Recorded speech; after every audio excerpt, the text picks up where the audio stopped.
पंचम अध्याय। गणपति के दर्शनार्थ शनिचर का कैलाश जाना। सूत जी बोले, हे शौनक, अब मैं एक अन्य उपाख्यान सुनाता हूँ जिसमें भगवान महागणेश्वर के दर्शनार्थ शनिचर का आगमन हुआ था। शनि ने सोचा, दीर्घ काल से मैं उनके दर्शन से वंचित रहा हूँ, इसलिए स्वयं ही कैलाश शिखर पर चलना चाहिए। वहाँ शिव शिवा के दर्शनों का लाभ सहज में ही हो जाएगा। ऐसा निश्चय कर शनिदेव ने कैलाश की ओर प्रस्थान किया। शिवजी की सभा लगी थी। इधर उधर अनेक देवगण, ऋषिगण, सिद्धगण आदि बैठे हुए थे। उस समय भगवान शिवजी मध्य सिंहासन पर विराजमान थे। साक्षात भगवान श्री हरि और ब्रह्मा जी भी उस समाज में उपस्थित थे। ब्रह्मा जी के सामने समस्त लोगों का साक्षी धर्म मूर्तिमान खड़ा था। उसी समाज में देवराज इंद्र भी एक श्रेष्ठ आसन पर आसीन थे। पार्वती जी के पिता हिमाचल भी पधारे हुए थे और अनेक शिवगण उनके सत्कार आदि में लगे हुए थे। सूर्यगण और चंद्रमा दोनों ही इधर उधर बैठे हुए उस समय प्रकाश फैला रहे थे। नृत्य करने वालों की मंडलियां नृत्य में तत्पर थी। गंधर्वगण और किन्नरगण गायन वादन कर रहे थे। श्रुतियां सुनने में सारभूत एवं सुरदायक भगवान श्री हरि के सत्वन में निमग्न थी। इस प्रकार कैलाश शिखर पर आनंद उत्सव मनाया जा रहा था। ऐसे ही समय में भगवान सूर्यदेव के प्रतापी पुत्र ग्रहेश्वर शनिदेव का वहाँ आगमन हुआ। वह सूर्यपुत्र सदैव अपने कार्य में निरत, सतत, गतिशील एवं महायोगी माने जाते हैं। हे मुने, उस समय कैलाश पर आते हुए ग्रहेश्वर शनि अत्यंत विनम्र, सात्विक मूर्ति एवं नतमस्तक थे। उनके नेत्र प्रभु के ध्यान में मुंदे हुए थे। मन में भगवान सर्वेश्वर श्री हरि का नाम जप चल रहा था। लगता था कि कोई तपस्वी महामुनि चले आ रहे हैं, जिनके शरीर का वर्ण काला होते हुए भी मुखमंडल अग्नि के समान तेजस्वी प्रतीत होता था। शरीर पर सुंदर रेशमी पीताम्बर धारण किए हुए थे तथा उनकी चाल सीधी और मंद थी।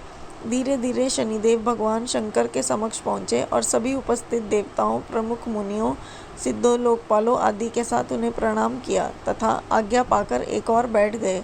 परंतु वहाँ के नृत्य गान आदि में उनका मन नहीं लगा। सोचा, यहाँ बैठकर कुछ क्या करना है।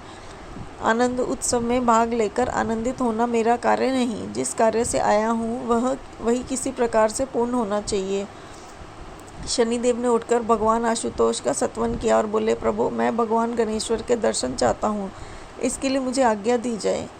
शनिदेव की इच्छा देखकर प्रमुख मुनियों और विष्णु आदि देवताओं ने भी भगवान शंकर से अनुरोध किया कि शनिदेव को गणेश जी के दर्शन की सुविधा अवश्य प्रदान की जाए। पार्वतीनाथ मुस्कुराए, बोले, गणेश्वर के दर्शन करने हैं तो गिरिजा नंदिनी के पास जाओ वत्स, वह वहीं उन्हीं के पास खेल रहा होगा। शनि ने पूछा, माता पार्वती जी इस समय कहाँ होंगी चंद्रशेखर? मुझे वहाँ भेजने की व्यवस्था कीजिए प्रभु। भगवान शंकर ने नंदी को संकेत किया तो नंदी ने शनिदेव को अपने पास बुलाकर धीरे से कहा, शनिचर, समाज की शांति भंग मत करो। चुपचाप मंद गति से पार्वती जी के भवन पर जा पहुँचो। वहाँ द्वार पर कोई होगा, वह तुम्हें भीतर पहुँचा देगा, परंतु देखो वक्र गति से ना जाना। वहाँ शनैश्चर मन ही मन हंसे। सोचा, यहाँ परम धाम में भी मेरा व्यक्तिगत का ऐसा भय समाया हुआ है। फिर प्रकट में नंदीश्वर से बोले, नहीं प्रभो, यहाँ ऐसी धृष्टता कैसे कर सकता हूँ। कृपया मुझे यह स्थान तो बताइए जहाँ जग जननी का भवन विद्यमान है। नंदीश्वर हंसे, फिर बोले, शनिदेव, तुम्हारी दृष्टि से कोई स्थान बचा हो यह मैं नहीं समझता। घूम फिर कर तुम सभी स्थानों का निरीक्षण परीक्षण कर लेते हो, तब जगजननी पार्वती जी का भवन तुम्हारी दृष्टि की पहुंच से कैसे बचा रहा। शनिदेव ने भी हंसकर उत्तर दिया, यहाँ सभी की दृष्टि कुंठित हो जाती है। नंदीश्वर महामाया एवं मायातीत भगवान शंकर की उस महामाया का पार कौन पा सकता है। अब आप कृपा करके मुझे वह स्थान बता दें तो मैं वहाँ पहुँचूँ। नंदीश्वर ने कहा, अरे वह सामने ही तो माता गिरिजा का भवन दिखाई दे रहा है। देखो, वहाँ वे विशाल अक्ष भगवान द्वारपाल बने हुए द्वार पर खड़े हैं। विशालाक्ष का शनिचर को रोकना। शनिचर ने वहां से उठने का उपक्रम किया और भवन की ओर चले। वास्तव में वहां एक अत्यंत सुंदर एवं भव्य भवन अवस्थित था। उसके चारों ओर असंख्य प्रमथगण विद्यमान थे। भवन के मुख्य द्वार पर अन्य गणों के अतिरिक्त एक विशाल नेत्र वाला सुंदर पुरुष हाथ में त्रिशूल लिए खड़ा था। शनिदेव धीरे धीरे उधर ही चल पड़े, किंतु भवनादि को न देख सके। शनिदेव को आते देखकर विशालाक्ष तन कर खड़े हो गए। शनि ने देखा कि शिवजी के ही समान रूप, शील, बल वाला विशालाक्ष त्रिशूल ताने खड़ा है, तो दूर से ही बोले, हे शिवजी के सेवक विशालाक्ष, मैं देवताओं में प्रमुख भगवान विष्णु तथा मुनिगणों के अनुरोध से प्राप्त शिवाज्ञा के अनुसार ही शिशु के दर्शनार्थ यहाँ उपस्थित हुआ हूँ। विशालाक्ष के शनैश्चर के निवेदन पर ध्यान नहीं दिया। यह देखकर उन्होंने पुण्य कहा, हे बुद्धिमान, हे वीर, आप कृपया मुझे जगजननी पार्वती के पास न जाने दें। मैं केवल बालक के दर्शन करके ही वापस लौट जाऊंगा। शनि की विनम्र प्रार्थना सुनकर भी उन्हें भीतर नहीं जाने दिया। वे बोले, मैं ना तो देवताओं की आज्ञा का वहन करने वाला हूँ और ना शिवजी का ही सेवक हूँ। जो देवताओं का दास, विष्णु का पार्षद या शिव का किंडर हो, उससे कहो। शनिदेव बड़े असमंजस में पड़े। उन्होंने सोचा, अब क्या किया जाए। कोई सामान्य पुरुष होता तो मैं उसे दृष्टि मात्र से तुरंत पीड़ित कर एक और डाल देता, परंतु यह तो अद्वितीय पुरुष जान पड़ता है, जो शिवजी और बैकुंठनाथ विष्णु को भी कुछ नहीं समझता। इसलिए इसके प्रति अधिक विनम्रता का व्यवहार करना होगा। ऐसा निश्चय कर शनैश्चर ने हाथ जोड़कर प्रणाम किया और बोले, प्रभु, मैं आपके पद पराक्रम और अधिकार से अनभिज्ञ था, इसी से ऐसा कह बैठा। अब आप मेरे अपराध को क्षमा कर दें, अन्यथा मेरा यहाँ तक आने का परिश्रम तो विफल होगा ही, आशा पर भी तुषारपात हो जाएगा। अतएव कृपा कीजिए प्रभु, प्रसन्न हो जाइए नाथ। विशालाक्ष प्रसन्न हो गए। उन्होंने पूछा, तुम कौन हो? बालक के दर्शन की इतनी उत्कंठा क्यों है तुम्हारे मन में? इन प्रश्नों का उत्तर मिलने पर ही कुछ प्रयास किया जा सकता है। शनैश्चर ने कुछ विचार कर कहा, नाथ, मैं सूर्यपुत्र शनि हूँ। अपनी कल्याण कामना से भगवान शंकर के दर्शनार्थ आया था। साथ ही जगजननी और बालक के दर्शन की भी परम अभिलाषा थी। भगवान के दर्शन तो हो गए, माता और बालक के दर्शन शेष हैं, जो आपकी कृपा से ही हो सकते हैं। विशालाक्ष बोले, ग्रहेश्वर, माता की आज्ञा के बिना तुम्हें भीतर जाने देना मेरे लिए संभव नहीं है। तो प्रभु, शनिदेव ने गिड़गिड़ाते हुए निवेदन किया, मैं यहाँ खड़ा हूँ, आप जगजननी गिरिजानंदिनी के पास जाकर आज्ञा ले आने की कृपा कीजिए। विशालाक्ष ने कुछ दृढ़ता से कहा, तुम्हारा अनुरोध मानकर मैं भीतर जाता हूँ, पर कहीं तुम भी मेरे पीछे पीछे ना चले आना। जब तक मैं ना लौटूं तब तक यहीं खड़े मिलना। उन्होंने विश्वास दिलाया, निश्चित रहें प्रभु, मैं यहीं खड़ा हुआ आपकी प्रतीक्षा करूँगा। भला आप जैसे उपकारी देव की आज्ञा का उल्लंघन कैसे कर सकता हूँ। विशालाक्ष उन्हें द्वार पर खड़ा करके भीतर चले गए और जगजननी को प्रणाम कर बोले, माता, आपके और शिशु के दर्शन की इच्छा से ग्रहेश्वर शनि सेवा में उपस्थित होना चाहते हैं।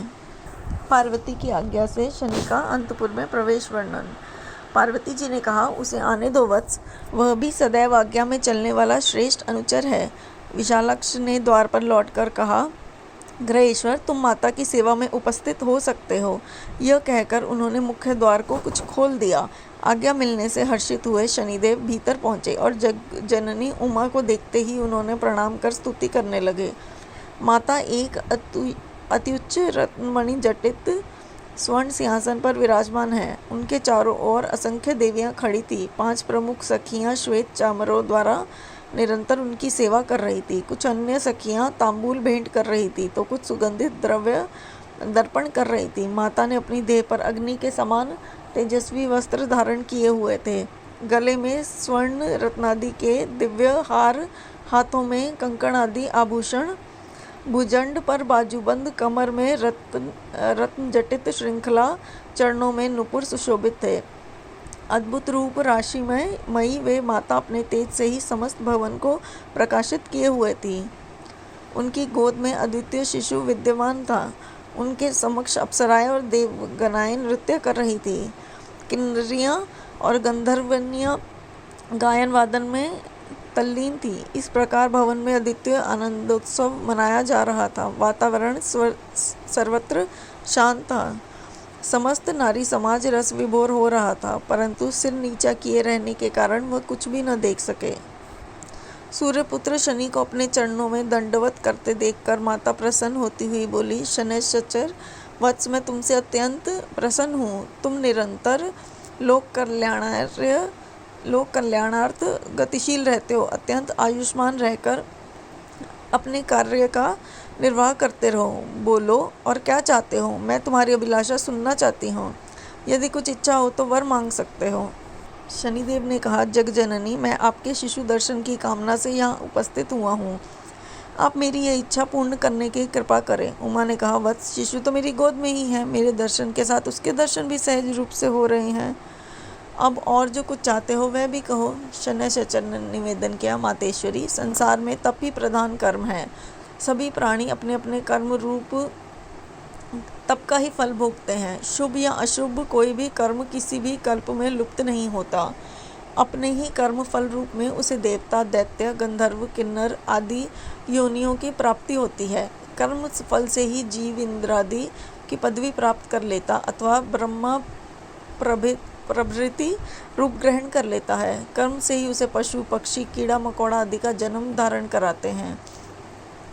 कर्म ही मनुष्य देहधारी को राजा, राजमंत्री, सेनापति, आचार्य आदि बना देता है। उसी से राजा के घर में जन्म की प्राप्ति होती है।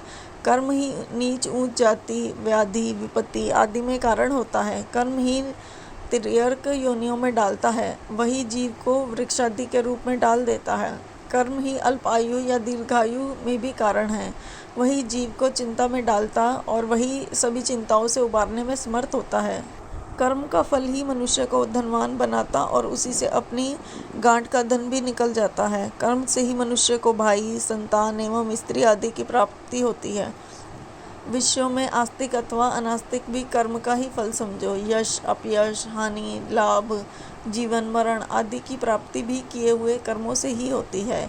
सभी जानते हैं कि शुभ कर्म से शुभ फल की जीव को जो कुछ भी प्राप्ति, अप्राप्ति या कुप्राप्ति होती है, उस सब का कारण पूर्व कृत कर्म ही अधिक मान्य है। वर्तमान में किए जाने वाले कर्मों का फल शीघ्र मिल सकता है, किंतु उनमें जो अधिक गहिर्त होते हैं उनका फल देर से ही अधिक मिलता है। यदि वर्तमान जीवन में उनका भोग किसी कारणवश प्राप्त नहीं होता तो वह अगले जन्म में भोगना होता है। हे शिवल्लभे, यह सब तो मैंने प्राकथन रूप में संक्षेप में ही कह दिया है। वस्तुतः आप स्वयं ही कर्म फल आदि के विषय में सब कुछ जानती हैं, इसलिए मेरी उक्त बातों का आपके समक्ष कोई अर्थ नहीं है। फिर भी किसी प्रसंग को प्रस्तुत करने के लिए उसका पूर्व रूप भी कहना होता है।